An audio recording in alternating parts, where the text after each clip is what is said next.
मत कर भरोसा इन हाथों की लकीरों पर, किस्मत तो उनकी भी होती है जिनके हाथ नहीं होते। दोस्तों, आप सभी का स्वागत है डीवीजी एकेडमी में। और आज के सेशन में हम लेकर आए हैं नंबर सिस्टम। नंबर सिस्टम में हम आज बहुत सारे ऐसे लेटेस्ट कॉन्सेप्ट देखने वाले हैं जो अभी हाल ही के एग्जाम्स में पूछे जा रहे हैं। तो दोस्तों, वीडियो को बिल्कुल भी छोड़कर न जाए। दोस्तों, सबसे पहली चीज तो हम देखने वाले हैं अभाज्य खंडों की संख्या निकालना, हर तरीके से हर लेवल का क्वेश्चन। दूसरा हम देखने वाले हैं एक संख्या को कुल कितनी संख्याओं से भाग दिया जा सकता है, गुणनखंडों की संख्या बताना है ना। और इसके बाद में हम लोग जो है अभाज्य संख्याओं से रिलेटेड जितने भी छोटे मोटे क्वेश्चंस बनते हैं उन सभी क्वेश्चंस को आज के सेशन में हम कवर करेंगे। तो चलिए, हमारी पहली क्लास है। जिन लोगों ने अभी तक हमारा चैनल सब्सक्राइब नहीं किया उनसे कहूंगा चैनल को सब्सक्राइब करके बेल आइकन को जरूर प्रेस कर ले। हर दिन आपको 2 वीडियोज मिलने वाले हैं। दोस्तों चलिए, आपने जैसा कि थंबनेल पर पढ़ रखा है कि अभाज्य संख्या या ऋण संख्या, तो सबसे पहले जान लेते हैं अभाज्य संख्या होती क्या है। अभाज्य संख्या, इसी के कंपैरिजन में मैं आप लोगों को भाज्य संख्या भी बता देता हूं थोड़ा सा। भाज्य संख्या या इसको हम बोलेंगे कंपोजिट नंबर। कंपोजिट नंबर,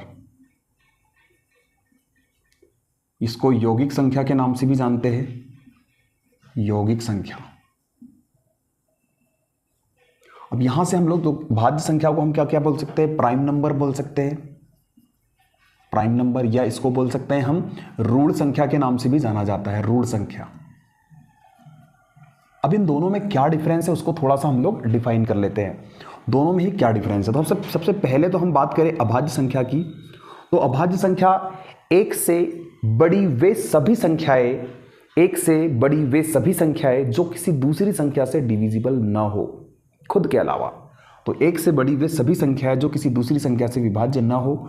दूसरे शब्दों में अगर कहें हम, तो हम ये कह सकते हैं अभाज्य संख्या के केवल और केवल 2 गुणनखंड होते हैं। 2 गुणनखंड होते हैं। जैसे ये 2 है, 2 का एक गुणनखंड 1 हुआ और ये खुद हुआ। जैसे 13 का गुणनखंड 1 हुआ और ये खुद 13 हुआ। इस तरीके से जो भी नंबर हमें मिले जिनके केवल और केवल 2 गुणनखंड हो, वे अभाज्य संख्या कहलाती है ना। अब यहां पर हम भाज्य की बात करें तो भाज्य या यौगिक नंबर या कंपोजिट नंबर, तो इसको कह सकते हैं हम वे एक से बड़ी वे सभी संख्याएं जो किसी अन्य संख्या से पूर्णतः डिविजिबल हो, पूर्णतः विभाज्य हो, वे संख्याएं कहलाती है भाज्य संख्याएं। जैसे, या फिर हम अगर इससे कहें दूसरे तरीके से, तो भाज्य संख्याओं के 3 या 3 से अधिक गुणनखंड होंगे। 3 या 3 से अधिक गुणनखंड होते हैं, वे कहलाती है भाज्य संख्याएं। उदाहरण के लिए, जैसे अगर हम 4 की बात करें, तो 4 के गुणनखंड, एक तो 1 होगा, दूसरा 2 से भी भाग दिया जा सकता है, तीसरा खुद 4 होगा। इस तरीके से 4 के 3 गुणनखंड हो गए। ऐसे ही हम अगर 12 को ले लें, तो 12 के गुणनखंड 1 होगा, 2 होगा, 3 होगा, 4 होगा, 6 होगा और खुद 12 भी होगा।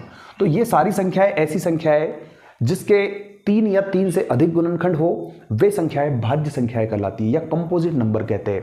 अब यौगिक संख्या क्यों कहते हैं? यौगिक इसलिए कहा जाता है कि इनको बहुत सारी संख्याओं से डिवाइड कर सकते हैं हम, है ना। तो यहां पर ये आप लोगों को आई होप भाज्य और अभाज्य के बीच का डिफरेंस क्लियर हो चुका होगा। ये एक बेसिक पार्ट है, लेकिन इससे आगे जो है अभी हम बहुत ही अच्छे क्वेश्चंस कवर करने वाले जो अभी लेटेस्ट एग्जामों में पूछे जा रहे हैं। तो यहां पर ये हमारी 2 चीजें क्लियर हुई। अब हमें एक चीज और याद रखना है। सबसे पहले हमें याद रखना है अभाज्य संख्या जो है 100 तक कुल कितनी अभाज्य संख्याएं होती है, उनको तो आप उंगलियों पर याद रखना है। उंगलियों पर याद रखेंगे 100 तक कुल कितनी अभाज्य संख्याएं होती है। जैसे यहां पर मैं आपको गिना दूं, 2, 3, 5, 7, 11, 13 हो जाएगी, 17 हो जाएगी, 19 हो जाएगी, 23 हो जाएगी, 29 हो जाएगी, 31, इसके अलावा 37 हो जाएगी, 41 हो जाएगी, 43 हो जाएगी, 47 हो जाएगी। इसके बाद में आ जाएगा आपका 53 हो जाएगी, 59 हो जाएगी, 61 हो जाएगा, 67 हो जाएगा, इसके बाद में 73 हो जाएगा, 79 हो जाएगा, इसके बाद में आ जाएगा 83 हो जाएगा आपका, और इसके बाद में 89 हो जाएगा और 97। तो कुल ये 100 तक की अभाज्य संख्या आपको उंगलियों पर याद होना चाहिए। इसके बाद जो अभाज्य संख्याएं होगी उनको आप जांच कर सकते हो। जांच करने वाला मेरा वीडियो डला हुआ है, प्लेलिस्ट में जाकर देखिए, वहां से आप लोगों को मिल जाएगा। इसके अलावा कुछ बच्चे अगर और भी नंबर्स के बारे में जानना चाहते हो तो नंबर फैमिली का भी मेरा एक वीडियो डला हुआ है, लिंक आप लोगों को डिस्क्रिप्शन में मैं दे दूंगा, वहां से आप लोग उन वीडियोस को जरूर देख ले। अब दोस्तों ये हमारी कुल 1 से लेकर 100 के बीच में कुल कितनी होती है अभाज्य संख्या, तो मैं आपको बता दूं, ये आपको याद रखना है। 1 से 100 के बीच, 1 से 100 के बीच कुल 25 अभाज्य संख्या होती है। 1 से 50 के बीच या 1 से 200 के बीच कर लीजिए, 1 से 200 के बीच, 1 से 200 के बीच कुल 46 अभाज्य संख्याएं होती है ना। अब दोस्तों यहां पर कुछ चीजें मैं जो है यहां पर नोट डाउन कर देता हूं। 1 से 50 के बीच याद रखेंगे 15 अभाज्य संख्याएं होती है। 1 से 25 के बीच 9 अभाज्य संख्याएं होती है। इसके अलावा अगर आपको बोला जाए कि 100 से 200 के बीच, तो ये होती है कुल 21 अभाज्य संख्याएं।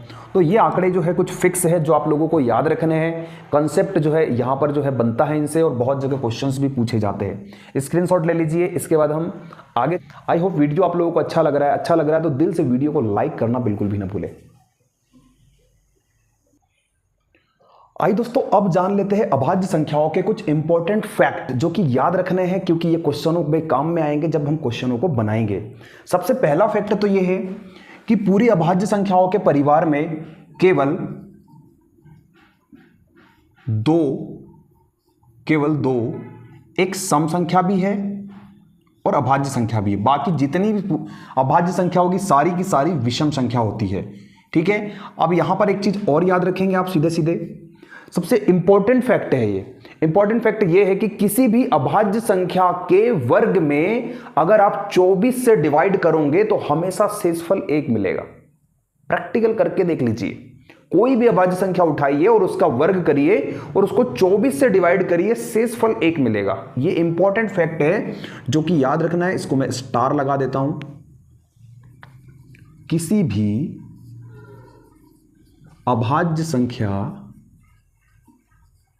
अभाज्य संख्या के वर्ग में 24 से भाग देने पर शेषफल हमेशा 1 प्राप्त होता है। बहुत इंपॉर्टेंट फैक्ट है दोस्तों ये। इसके बाद तीसरा जो आता है, हाँ, 3 अभाज्य संख्याओं का योग हमेशा एक सम संख्या होती है। सम संख्या होती है। और याद रखना उन तीनों संख्याओं में, जैसे x प्लस वाई प्लस कोई z, ये 3 अभाज्य संख्या है। इन तीनों संख्याओं का योग एक सम संख्या निकलेगा और इन तीनों संख्याओं में कोई भी एक संख्या उसमें से 2 जरूर होगी। क्या होगी? उसमें तीनों में 2 जरूर होगी ही होगी। ठीक है, तो ये आप लोगों को एक इंपॉर्टेंट फैक्ट याद रखना है सीधे। चौथे नंबर का फैक्ट आता है 3 अंकों की सबसे बड़ी अभाज्य संख्या, 3 अंकों की सबसे छोटी अभाज्य संख्या। तो मैं आपको ओरली बता देता हूं। 3 अंकों की सबसे छोटी अभाज्य संख्या होती है 101। 3 अंकों की सबसे बड़ी संख्या होती है, अभाज्य संख्या होती है 997। और इसके अलावा अगर 4 अंकों की सबसे छोटी अभाज्य संख्या देखें तो वो होती है 1009। बहुत बार कंफ्यूजन होता है, जो दिखता है वो होता नहीं है अभाज्य संख्याओं में, याद रखेंगे हमेशा। जैसे मैंने लिख दिया 273, 222, 21, इस तरह से मैंने 161 लिख दिया, 437 लिख दिया। इस तरह से अगर मैं कहूं कि इनमें कौन अभाज्य नहीं है तो आप लोग कंफ्यूज हो जाएंगे। जो दिखता है ना वो होता नहीं है अभाज्य संख्या में।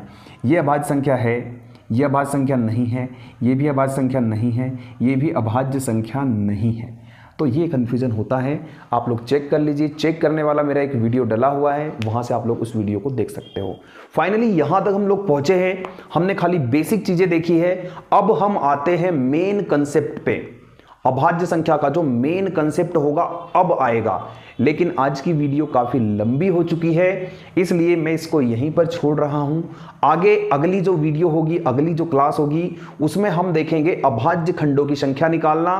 साथ में हम देखेंगे एक संख्या के कितने गुणनखंड हो सकते हैं। कोई भी संख्या दे दी जाए आपको, बड़ी से बड़ी हो या छोटी से छोटी, उसके कितने गुणनखंड हो सकते हैं, तो आप लोग बता सकते हो बिना गुणनखंड निकाले। तो ये सारी चीज़ें आज के सेशन में हमने देखी।